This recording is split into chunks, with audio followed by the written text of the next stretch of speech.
cilat ndoshta mund veçohen si sfidat më të theksume me cilat mund evidentojnë që përballet sistemi gjyqësor në Kosovë tash. Po, sfidat në fakt janë të pamohueshme.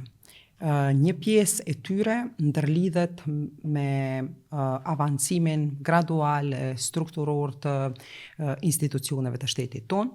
Një pjesë tjetër lidhet edhe me cilësinë e demokracisë dhe sfidave nëpër të cilat kalon Kosova.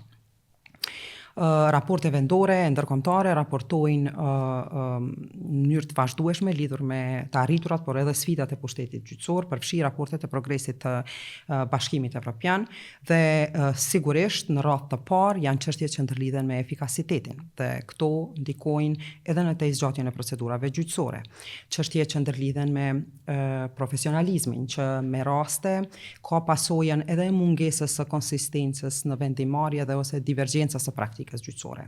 Çështjet që ndërlidhen me transparencën dhe llogaridhënien dhe në këtë aspekt vë theks posaçërisht në funksionimin e duhur të mekanizmave të brendshëm, të cilët do të mund të trajtonin në mënyrë efektive mungesën e integritetit në kuadër të gjyqtarëve dhe prokurorëve nga vetë këshillat përkatës.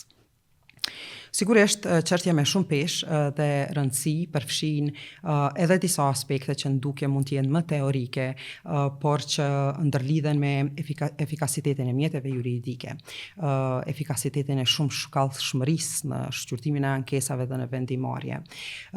Me raste edhe çështje që ndërlidhen me mënyrën se si interpretohen të drejtat dhe liritë themelore nga organet vendimarrëse.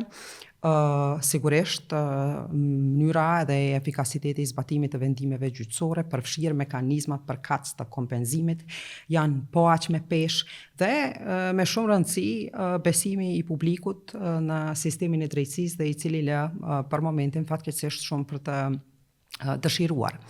Në anën tjetër, çështje që ndërlidhen me emrime, shkarkime, përfshirë përbërjen e këshillave, përfshirë procesin e zgjedhjes së kryeprokurorit të shtetit, përfshirë procesin e përzgjedhjes së kryesuesit të Këshillit Gjyqësor të Kosovës. Këto janë çështje serioze që tejkalojnë sfida strukturore dhe hyjnë në fushveprimin e ndarjes dhe balancës së pushteteve dhe ose tendencës ose pasojës në ndërhyrjen në pavarësinë e pushtetit gjyqësor. Dhe do të doja të theksoja edhe dy çështje me rëndësi. Së pari, ka një tendencë për të trajtuar pushtetin gjyqësor si dytësor në kuptim të arriturave dhe progresit. Dhe kjo është e pasakt, sepse pushteti ekzekutiv dhe pushteti legjislativ kanë po aq sfida.